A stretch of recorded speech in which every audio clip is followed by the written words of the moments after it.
Today on the podcast, we're talking Kansas City Public Theater, fundraising, and the Kitty Cat Club.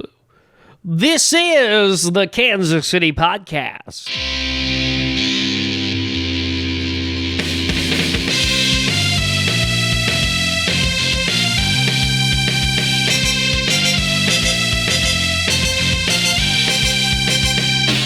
Welcome to the Kansas City Podcast. I'm your host, Cole Lindberg. You know, many of you know me from my short stint with Thunder from Down Under. And if not, it's nice to meet you. You know, each week here on the Kansas City Podcast, we are joined by a one-of-a-kind KC native for a conversation on life in the city of fountains. And before we get to before we get to our guests today, I do want to send a special thank you to everyone for the dog suggestions. You know, last week, as I mentioned on the show, my crazy dog, Bee, she is afraid of thunderstorms. And so when thunderstorms happen, she, like the thunderclap, she starts barking. And it doesn't matter if it's, 2 in the afternoon or 2 in the morning, she will be barking at thunder all night long, causing me to be very groggy. A lot of people reached out to me. They said, hey, you got to get a thunder shirt. We've tried the thunder shirt. It does not work. But someone then said to me, they said, you know what dogs love?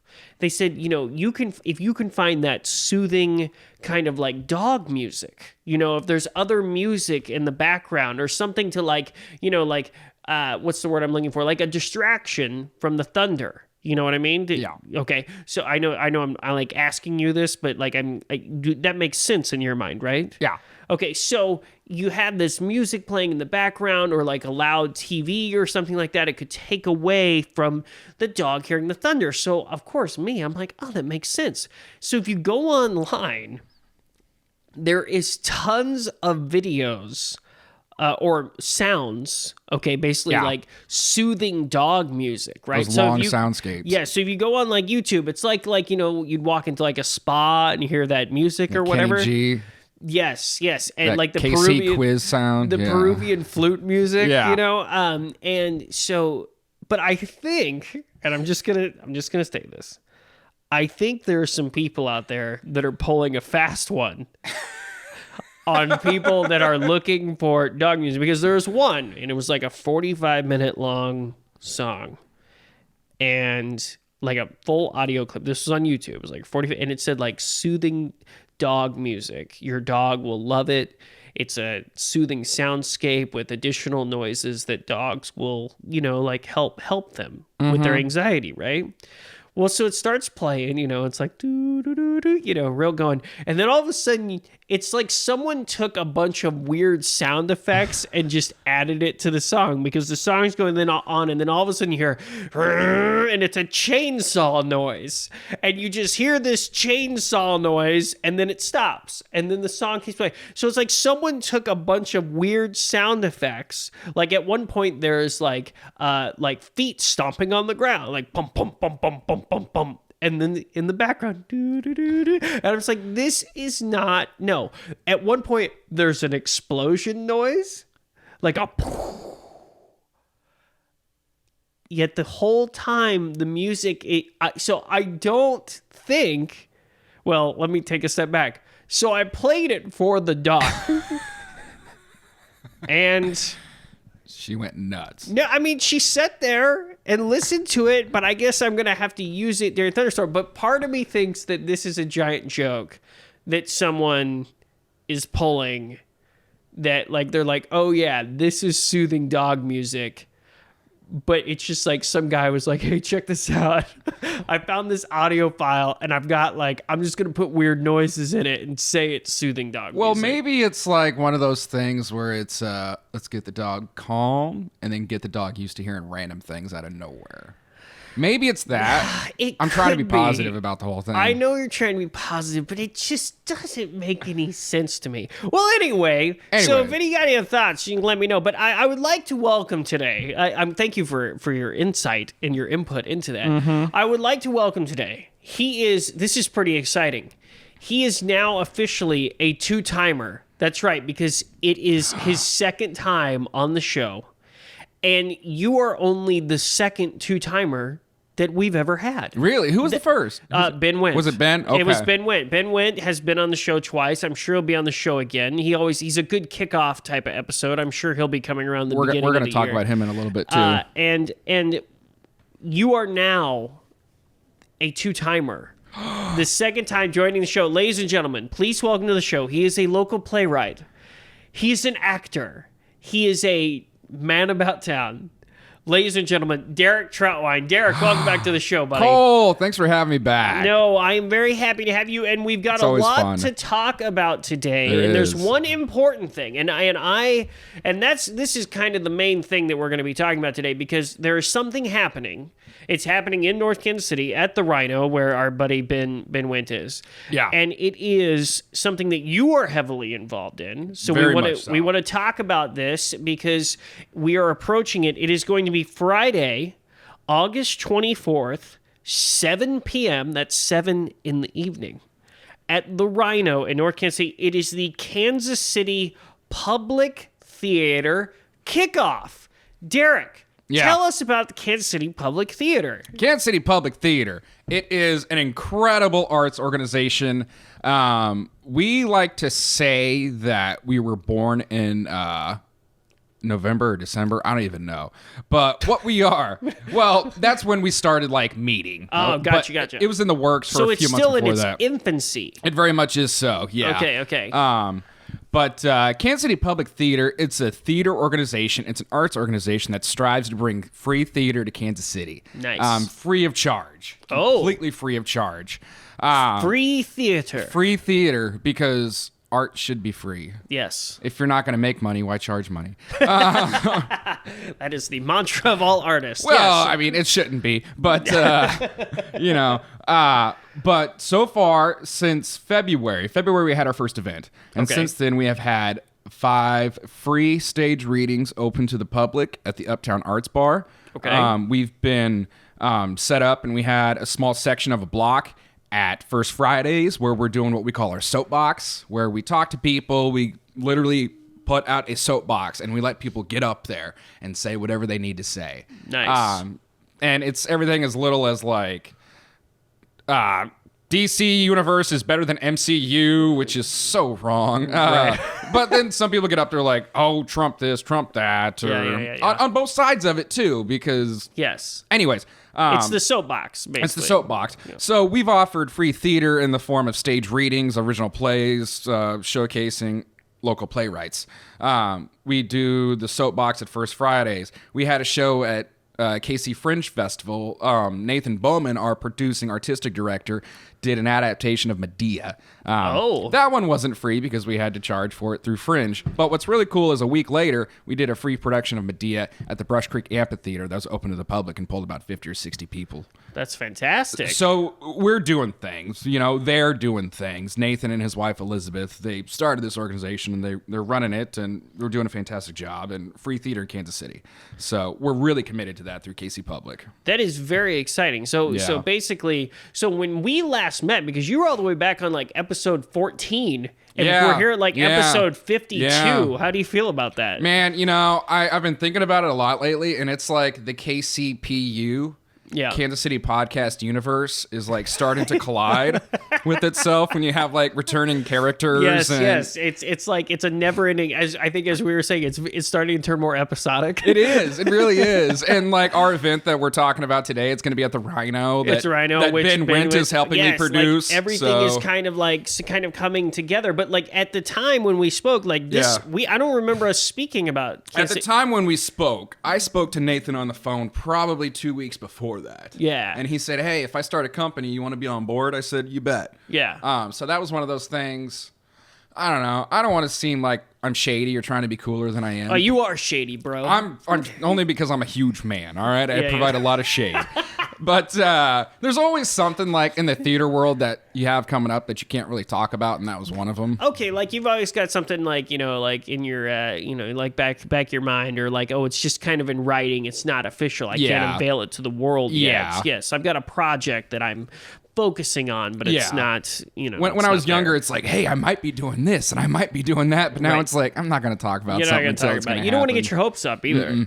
All right. So it was very much in its infancy. It's been around since November. Yeah. What can you tell us about the kickoff? Because like I said, Friday, August 24th at 7, you guys are having your KC Public Theater kickoff. Yeah. And so what all is happening there? Give it a breakdown. It's going to be a lot of really fun stuff at the Rhino. Okay.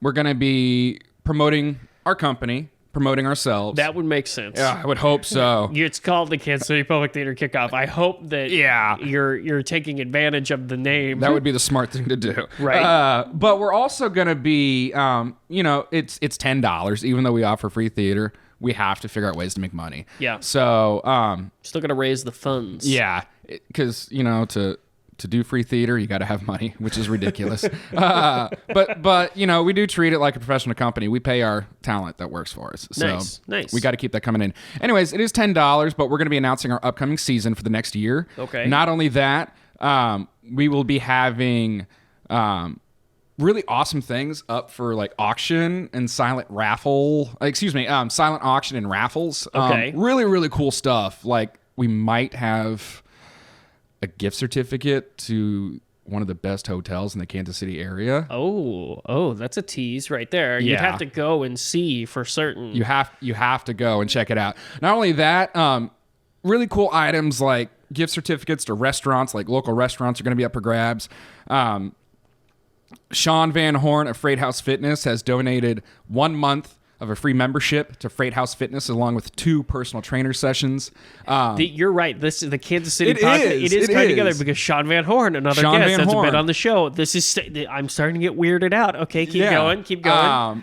The Rhino is donating some growlers of beer. Oh, wonderful! For delicious beer to have up for grabs. Nice. I've got like a $50 bottle of sake that I've never taken out of the box that we're gonna put up for raffle. Brilliant. I've got a poster of Wicked signed by the 2013 touring company that we're going to put up for grabs. Just really cool items, little knick-knack things that we're going to put up for people. But the real highlight of the night, after we announce the season and we've got all this stuff that you can win after you pay us more money. And, yeah. But it is a fundraising event. It is a fundraising event. But to raise funds, you got to have fun. Well, that's right. Emphasis on the fun. The fun. Fun part of fundraising. Leave that letter D out of there. All right. So what is the Fiesta Resistant? The capstone event of this whole thing that I'm super pumped about, and we locked this thing in like 6-8 weeks ago. Yeah. Maybe even longer than that, but it's blown up.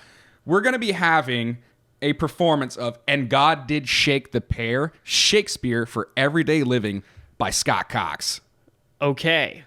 What can you tell me about that? Shakespeare for Everyday Living, is it kind of is it a reimagining of Shakespeare? Is it like Shakespeare in everyday life? Like, yeah, I mean, that's... do they talk in iambic pentameter the whole time? No, man. It is one of the funniest, ridiculous, heartfelt pieces of theater you're ever going to see. Okay. Written by a guy and performed by Scott Cox. He's a local actor in Kansas City. He's been around for 25 years. I work with him at Benedictine College. He's the department chair. Yeah. But he's been teaching Shakespeare to prison inmates at Lansing Correctional Facility for the past 7 years. Oh, okay. And he's been doing a one-man Shakespeare show for the past 12 years. Okay. This past KC Fringe, what he did was he melded all that together. So it's about an hour of Scott sharing stories about his life, his apathy, about getting older, about being an actor, sharing stories about the use of words and how his whole life is surrounded by his insanely effective use of words. Okay.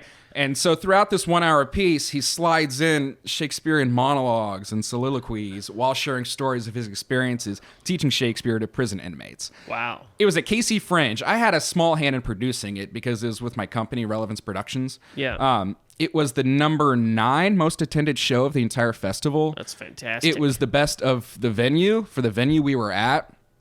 And then not only that, after the festival was over, he was asked to do 3 more performances at the Johnson County Public Library. Wow. So it's a beautiful piece that deserves all the attention that it got. And it's so incredibly awesome that we're going to have it at the event on the 24th. So that is like the capstone part. So between all the fundraising and everything else, at the end of the night, you get this awesome show. You get the awesome show of Scott doing that. That's fantastic. At the Rhino, at a music venue. Yeah, and I mean, if you've never been to the Rhino, it's a very small kind of intimate place. Space. And so, I mean, I can only imagine how great it would be there in that room. That's a really nice room. Yeah, when we did it at KC Fringe, Scott had like a 25 by 25 playing area. Yeah. With like 150 chairs. I measured the stage at the Rhino. It's like 10 by 14. And occupancy is like 99. It's like, man, we're going to fill this tiny place, and that's Scott's going to rock it with his show. Very nice. Yeah. This is very exciting. So with all of the things that are going on, all right, so you've got the public theater, you've got the kickoff coming up. Do you already know all the other shows that are going to be happening? Like, can you give us any insight into some of the other stuff that you guys are going to be doing? Well, what we do, we do free theater. So when you do free theater, that means you don't always have the money to spend on like a week or two at like renting a space. Right. $1,800 to rent a theater venue for a week, 2 weeks. That's a lot of scratch that we can't really throw around. So what we do is we try to look for alternative venues or open spaces, or we look at like clubs in the city that are open to have something different, like the Rhino. Yeah. So we are in talks with a couple of spaces right now to bring well-known plays by the theater community to these venues that probably have never heard of these plays that we're going to do. But it's a lot of what we do, though, KC Public Theater, a lot of it is just public education of theater. Right. I think it's something like 1% of the entire world population attends the theater. Really? Yeah. Oh, come on. It's got to be more than that. It's not much higher than that. It's really not. I'm part of the 1%. You know what? I am fine being in the top 1% in that capacity. It's something like that. It can't be more than 5. Okay. I mean, there's a lot of theatricians who throw like theatricians. Is that like a mathematician? Theater math? Yeah. People like to make up numbers and stuff like that. Like only 10% of auditioning actors are working. Yeah. That's a little bit more accepted because everybody wants to be a star. Yeah. But yeah, we're gonna announce our shows. We've got 2 or 3 shows planned for the next year. So I don't want to spill the beans right now. Okay, well you don't have to spill the beans, but I mean as long as I want to just get the sense that the Kansas City Public Theater is not going anywhere. I want you guys to be around. We're moving to Montreal. I want the Kansas City Montreal Public Theater. I want you guys to continue to grow and grow and grow. And so that's why it's important that people go out to this fundraiser and see this stuff. But I mean, I imagine that you have many, many things that like you want to do with this, and many things that you like, places you want to go, but it's all about awareness and getting more people out there to see things. And that takes time. And like you said, it takes money. So I'm hoping that you have some like major goal at the end of this of saying, hey, this is where we want to be. This is what we want to be doing. It's cool that you get to go around all these different places and put on small shows and things like that. But I mean, I eventually at some point you want to be like, hey, we want to do a show at like this place, or like, hey, we want to shoot for the stars here, and like this is where we I mean, the ultimate goal for KC Public, at least at this point, because you do everything in phases, of course, is to the next couple of years get our own venue and run it. And Nathan Bowman and his wife Elizabeth Bettendorf Bowman, the producing artistic director, and his wife, the executive artistic director, they have really busted serious tail applying for grants left and right. Yeah.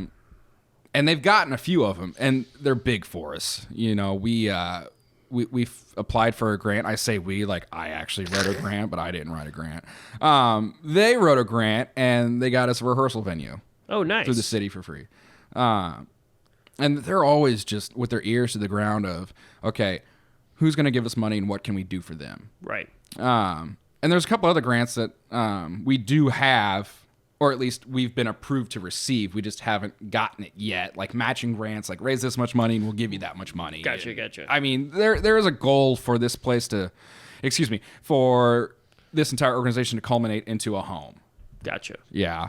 That's exciting. This is exciting stuff. It's incredibly exciting, and we want to operate through like the parks department or something like that. Like we really want to be tied into the city. That way we can provide this much easier than we are right now. As it's the two of them, myself, and 3 or 4 other board members. That's exciting. I'm excited about this. Okay, Yeah. so Friday, I want to make sure we get all the details. We're gonna promote the hell out of this. All right, cool. Friday, That's fine with me. August 24th, Friday, August 24th. 7 p.m. at the Rhino in North Kansas City. It's the Kansas City Public Theater Kickoff, featuring a special performance of And God Did Shake the Pear, Shakespeare for Everyday Living by Scott Cox.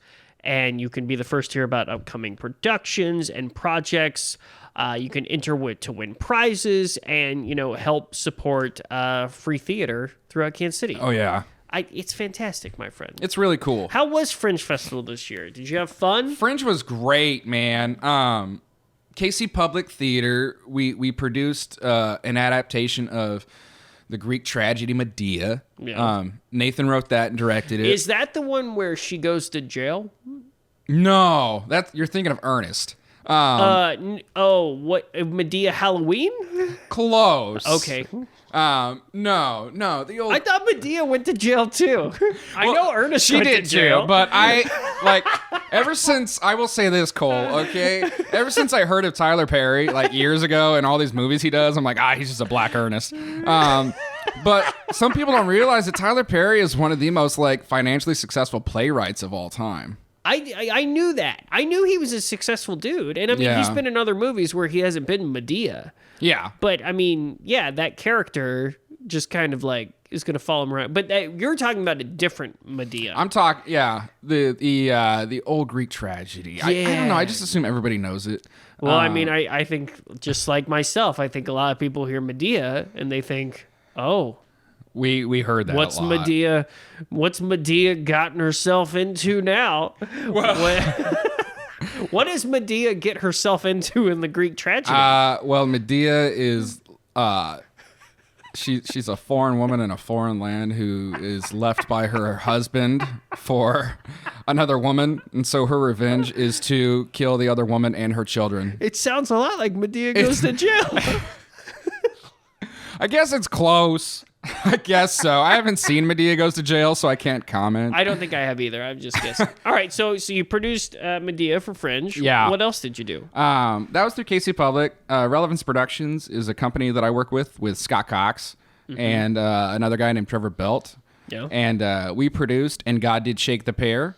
And then we produced a play that I wrote called Revelations. Ooh. Excuse me, let me try that again.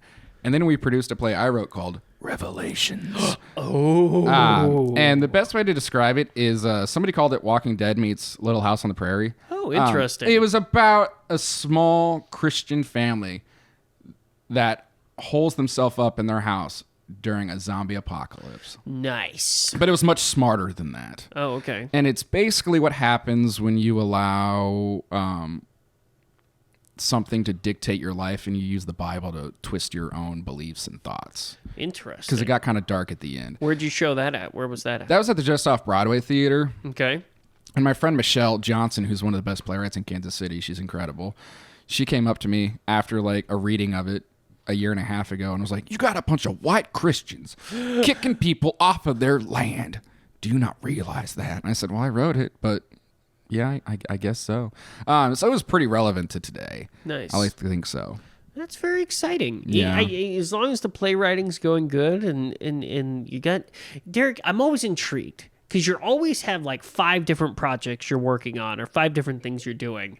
And so I'm excited to hear that's still continuing for you. Yeah, I don't know how to do anything else. So. Well, I mean, when we last talked, we talked a lot about how, with playwrights and theater and stuff, you don't really know when the next thing is going to happen. Mm-hmm. And it seems like, things are happening, at least to the point where, you're staying busy and you're still doing something that you enjoy and something that you love doing. Yeah, and they always come out of nowhere. They always do, just when you're thinking man, I've got nothing to do for the next 3 months. I mean, I have a job, right? But not many people are working actors who all they do is act or all they do is playwright. So I have a job and I enjoy it, working at a college with a bunch of young kids and teaching them what I know. That's really cool. Yeah. But for all the side gigs I get in the city and things like that, those just pop up out of nowhere. Yeah. But they're still popping up. I'm lucky they're there. They're still popping up. It's not like they're drying up. Exactly. Which is exciting. Yeah. All right. And the more you do, the more you'll get. There you go. All right. Hey, we are going to take a quick break. Okay. We will be right back here. More with Derek Trautwein on the Kansas City Podcast. Hi, Cole here of the Kansas City Podcast. Thank you for listening to today's show. Definitely go out to this event Friday, August 24th. There's more exciting news about that event coming up right after the break. Hey, appreciate everyone's kind words once again about our 50th episode. It's hard to believe we've already broken off 2 more into our next 50, so thank you for all the kind words. Please write a review on iTunes or Stitcher or wherever you listen to the show. Tell your friends. The more people listen to the show, the happier I am. So thank you again for your never-ending, unending support of the Kansas City Podcast. It is always greatly appreciated. And, it just means a lot. So thank you so much. And let's get back to today's episode. Get ready. There's some exciting news right after this little song here. Welcome back to the Kansas City Podcast. I'm your host, Cole Lindbergh, here with Derek Trautwein. Derek, how are you? I'm still doing awesome. During the break, we had a stroke of genius. Mm-hmm. A, dare I say, moment of brilliance. I've never heard anything smarter than this. And why not, for your kickoff, Yeah? I am willing to donate to your silent auction. Really? Yes. How do you got about- something for us? I got something for you. Why don't I donate a guest spot on the Kansas City Podcast? Wow. So for your silent auction, somebody could go and they could pay. Yeah, they could bid on it. They could bid on it, and then they will end up becoming a guest on the show. That's really cool. I think that is a brilliant idea. I'm going to decree this right now, Cole, that we will have a guest slot on the Kansas City Podcast up for grabs in our silent auction at the season kickoff party, August 24th, 7 p.m. at the Rhino. That is brilliant. I am very excited about this because I'll get, I'm going to get another guest on the show, and I'll get to, I get to help you raise money for Kansas City Public. And the cool thing is, it's very much in the vein of what your podcast is about, of just getting people of Kansas City on here to talk to them about stuff. About whatever it is they do. Well, no, and I grow the KC podcast universe. Just grow it, because I don't catch every episode, but I've caught about half of them, and it's just really cool that we learn these things about people we didn't know. Yeah. Yeah. Well, I think it'd be great. I hope that people would bid on that. Do you think they'd bid on it? I would. Okay. Maybe I'll just bid on it so I can be on here for a third time. Take that, Ben Wentz. You're gonna be the third timer. Hey, we have a new segment on the show now, and I was hoping, and it's very apropos because today you are wearing a pro wrestling shirt. Shh! Don't tell anyone. Sorry, it's too late. It's too late. You're wearing a Daniel Bryan shirt, but we had this new segment on the show. It's called For the Listener. Okay. And what I know is that based on different analytics and different things like that, there's a lot of different people in the Kansas City area that are listening to this show that come from all walks of life. Last week, we learned that there was a lot of people that, they listen to the show before bed, so we sent out a message to them saying, hey, just a little hey, that was for those that would listen to the podcast before they go to bed. Yeah. But I know that there is a portion of podcast listeners that are pro wrestling fans like yourself. Oh, yeah? So I was hoping that maybe we could talk directly to the pro wrestling fan of the Kansas City Podcast and just, maybe Who, me? Well, no, like the other people you that are out there, and maybe, just cut a little promo on them and thank them for listening or call them out. Okay. Do you think we could do that? Yes, we can. All right, this is for the listener. Okay. For the listener.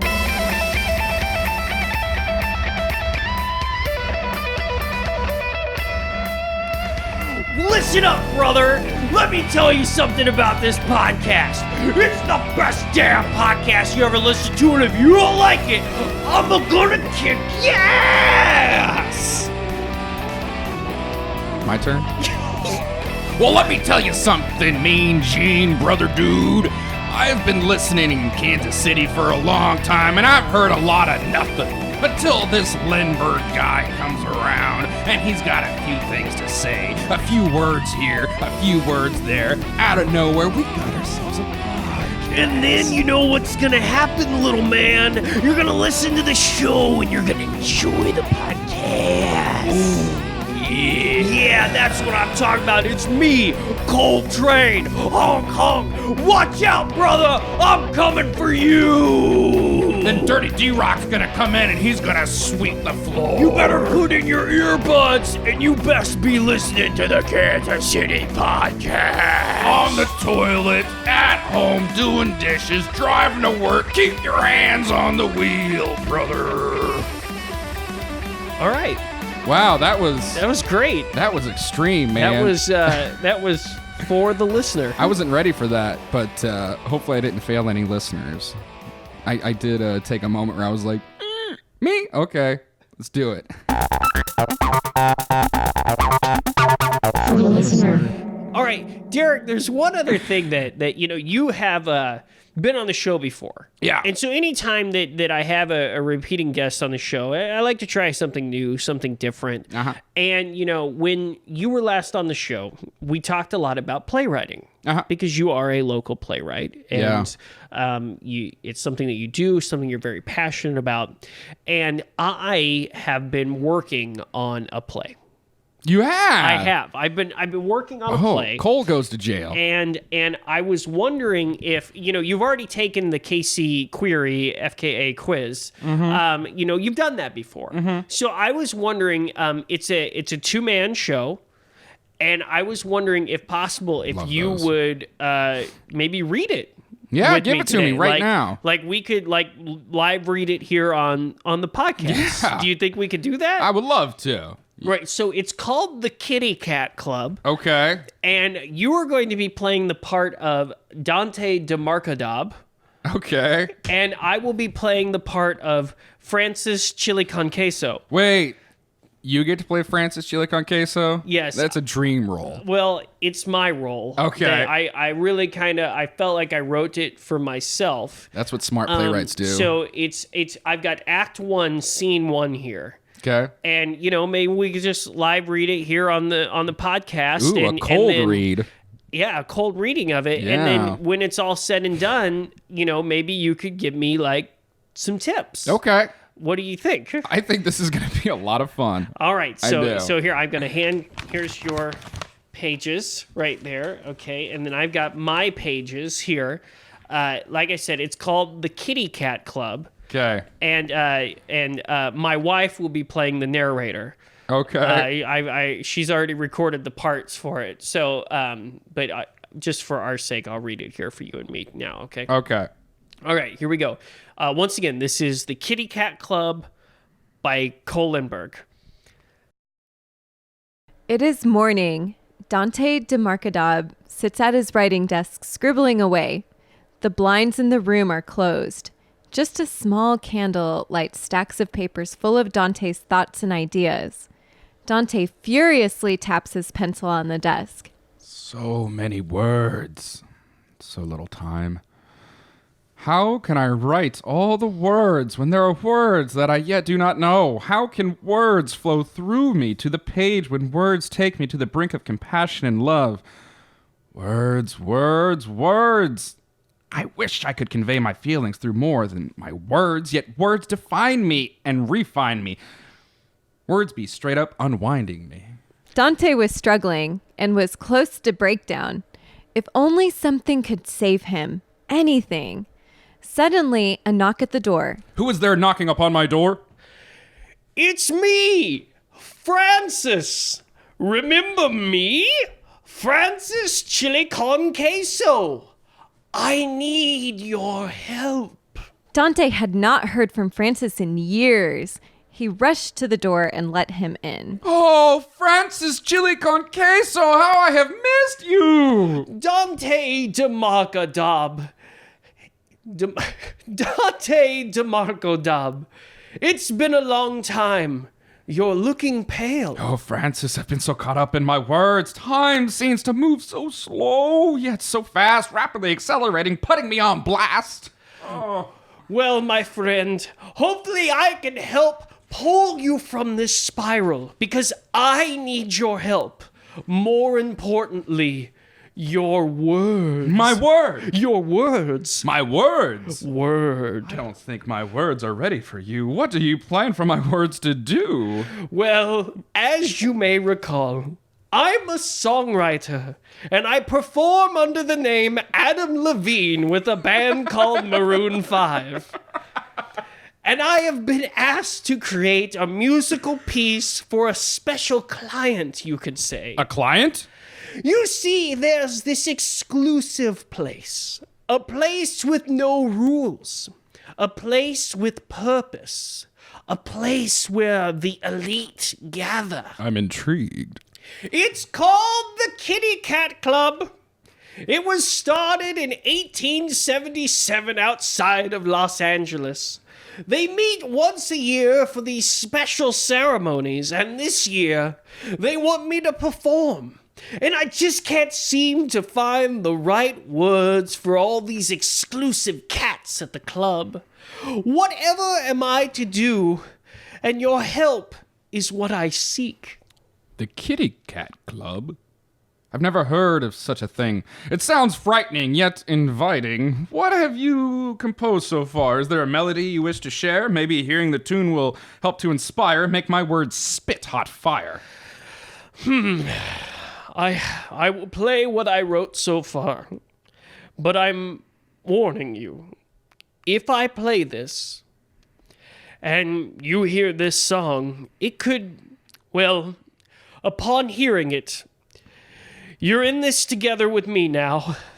There's no turning back, 'cause these cats, we can't mess with them. They're too powerful. That's why I have to make sure this song is perfect. I need your words. I need your help. I don't want to be clawed to death. My friend, I have been waiting for purpose, waiting for something to come along and tear me from my daily routine. This looks to be that thing that changes my mind, of course, and gives me the power to sing. I am here for you, and by seeking me out, I will help you without a doubt. For what is important to you shall be important to me, and if trouble comes our way, I shall stand tall beside you and never flee. Now, play me this song. That may be my words. I'm here for you, my friend. Now begin. Okay. Here it is.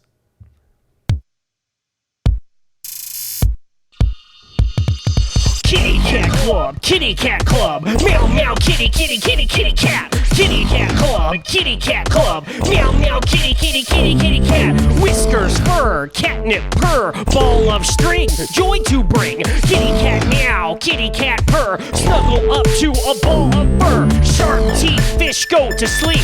Tuna yum in my kitty tongue. Don't mess with me, 'cause my tail is violent. Don't you dare pull it, I dare you to try it.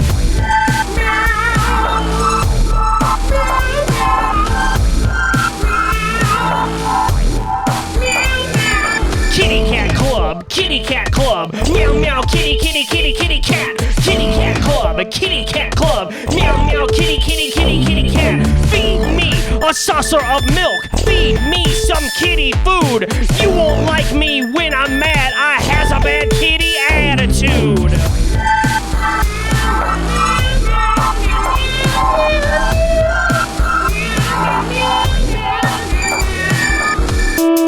When I was just a young fur ball, I knew that one day I would rule the world. I'm older now, a true kitty cat hell-bent on destruction. Watch me rule, bitch. Meow, meow, meow, meow. Kitty Cat Club, Kitty Cat Club, meow, meow, kitty, kitty, kitty, kitty cat. Kitty Cat Club, Kitty Cat Club, meow, meow, kitty, kitty, kitty, kitty cat. Kitty Cat Club, Kitty Cat Club, meow, meow, kitty, kitty, kitty, kitty cat. Kitty Cat Club, Kitty Cat Club, meow, meow, kitty, kitty, kitty, kitty cat. Meow. As the final note plays, Dante rises from his chair and slowly starts to pace his writing quarters. Francis waits in anticipation. Dante slowly sits at his desk, pulls out his pen, then slowly sets it down. My friend, Francis Chiliconqueso, I have traveled this earth far and wide. I've seen the highest mountains and the lowest valleys. For years I roamed, seeking a place to call my home, writing my words and observing the curves of time. Each new day I feel the same, and today, of all days, I feel something different. What you have just performed, well, it may very well be the single most beautiful piece of music I have ever heard in all of my life. None of my words can improve upon this opus. I stand now in awe of your presence. You've done it, Francis. Utter magnificence. A tear begins to roll down Francis's cheek. He's shocked. My friend, Dante de Marcodab, I don't know what to say. Thank you, thank you, thank you. We must go. We must leave for the Kitty Cat Club now. I must perform, and we are now bound to complete this task. Come with me. I cannot go. You must. I played the song I told you. Upon hearing it, you may now be in danger. I cannot let you be clawed to death. We must go. I cannot. There is no choice, Dante. Why can you not go? My friend, there's information that's been withheld from you. I cannot go. You must come with me. It's still early. We can be there in no time, be back by the end of the day. Why can you not go? By day is not an option. I cannot travel, for I am a vampire. End scene. Wow. Cole! Yeah. You might have something here. Yeah? Yeah. What do you think? Let me tell you about a genre of theater, okay? A style of theater called absurdism, okay? Yeah. This might be in... Seriously, Yeah. like... Lay it on me, bro. No, dude. This is fun. This is really fun. That's not what you're supposed to say. I'm not going to rip it apart at all, That's okay? not what you're supposed to say. You're supposed to say, Cole, this is the shittiest Cole, this is fucking the thing. shittiest fucking thing. But now that you're intrigued by it, I'm kind of, tell me more. I'm super intrigued by this. I Okay, mean, there are 1 minute plays, there Yes. are 10-minute plays, Yes. there are one acts, there are full lengths. I think that you might have a really fun yet silly 10-minute play just waiting to happen. Okay. Seriously. So what can I do now? You are a playwright. You've Yeah. read Scene 1, Act 1, with Dante and Francis and the Kitty Cat Club and the beautiful song that was written. How do you feel about all this? What should I focus on? Give me your insight here, Derek. This is the end of Act 1, Scene 1, right? This Sure. is all Act 1, Scene 1. Yes. If you were, how far do you see this thing, or how long do you see this thing being? Well, I think what's bound to happen is that Francis is going to be very, just blown away by this revelations that Dante is a vampire. Yeah, and so the that's a big second deal. act basically will deal with the ramifications of that. Okay. And then I think that, there could be some type of twist in there that, Francis has been lying the whole time. Yeah. And really, Francis is a vampire hunter. And Oh, shit. And so then they come to blows. Wow. Yes. Wow. That this was all a setup by Francis to really get the true story of Dante. Is he or is he not a vampire? So what you have here is the first 4 or 5 pages of something that's going to turn into a pretty damn epic cycle play. Wait, I don't know what that means. It means really freaking long. I don't think it's that long. Oh, okay. Well, no, there's just a lot of... what's really cool about playwriting is you get these little ideas that you can build to, you know? So, my first advice with people who are writing their first play is just tell your story how you want to tell it. Yeah. Write out your whole story. Yeah. But then there's things in here that it's maybe you could... maybe this is actually, the third or fourth scene of Act 1. Oh. And the first few scenes can be Dante, slaving over his words. Yes, and his words. his highs and lows of his words. Yeah, he loves his words. Yeah, man. And that's what a lot of Scott's show is about, words. Hey, that's a nice little turn of phrase there. When you come see And God Did Shake the Pear at the Rhino on August 24th at 7 p.m., you can hear about Scott's feeling about words. Yes. But there's so many like little things that are happening in here. Yeah. We'll call it nuance. Well, see, because if you remember correctly, one of the first things that Francis says to Dante is he says, "You're looking pale." See, there's little hints throughout here. The blinds are closed. Yes? Yes. Yes, you see, like, there's little hints that, so that reveal of Dante being a vampire. Cole, let's finish writing this thing and do it at Fringe next year. You know what? Nope. But I thank you. I really appreciate. It's called the Kitty Cat Club. The Kitty Cat Club. Not hopefully that. You ever heard of Cabaret? Yeah, of course. Did you steal this from Cabaret? No. Oh, okay. Wait, did I steal it from Cabaret? Not exactly. I mean, the Kit Kat Club in Cabaret, it's where all the scantily clad women and Nazis hang out. Yeah, no, this is different. Okay. This is different. And if anything, it's just a nice little coinky dink. Coinky dink. Yes. But yeah, just finish telling your story. That's always my first advice to a playwright, to a new playwright, is finish telling your story. And then when you're done, read through it over and over again. Eliminate any redundancies in your writing. Now that you know that Dante is a vampire, do you feel like your performance would have changed now if you were to perform it again? Oh, yeah. Would you have given it more of like a vampire voice, or what would you have done? I probably, I'm a big horror fan. Yeah. So I probably would... not necessarily channeled Bela Lugosi, because that was just a different genre. But I would definitely study the Hammer films of the 60s and 70s, like all those British horror movies that Christopher Lee and Peter Cushing were making. Yeah. And I'd look at those. Got it. That's what I would do. What would your Dante voice be then? My Dante voice. So many words. Oh. So little time. Oh. How can I write all the words when there are words that I yet do not know? Yeah, that's okay. I keep it a little low. Yeah, keep it a little low. Very brooding. Brooding. Hit my T's hard, hit my S's hard. Yeah. Did you like my characterization of Francis? I believed he seriously was a descendant of Van Helsing. Oh.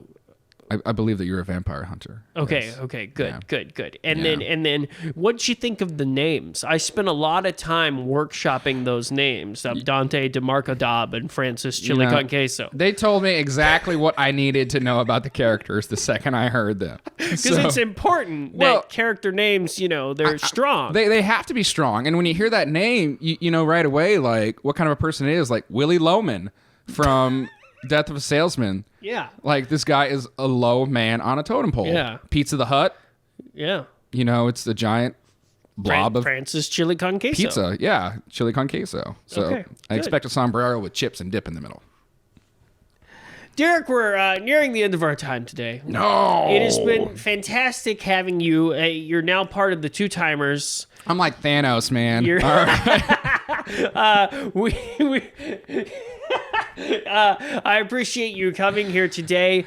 This is now, of course, your time to shine. Yeah. You can I promote the hell out of the event that's coming up. Remember, folks, we're going to be silent auctioning a guest spot here on the Kansas City Podcast. Yeah. So, Derek, it is your time for plugs, your time to shine. Take it away, my friend. Final plug. Come check us out at the Rhino, the Kansas City Public Theater, as we have our KC Public Season Kickoff Party, August 24th, 7 p.m. at the Rhino. We're going to have booze up for grabs, some growlers donated by the Colony and the Rhino. We're going to have raffles, silent auctions, a hell of a great show. And God Did Shake the Pear, Shakespeare for Everyday Living by Scott Cox. The Rhino is being super gracious, and they're going to have their full beverage menu. The kitchen's going to be open. And then we're going to close the night off with the music act at the Rhino. So come on down to Armour Road in North Kansas City. The place on the other side of the river.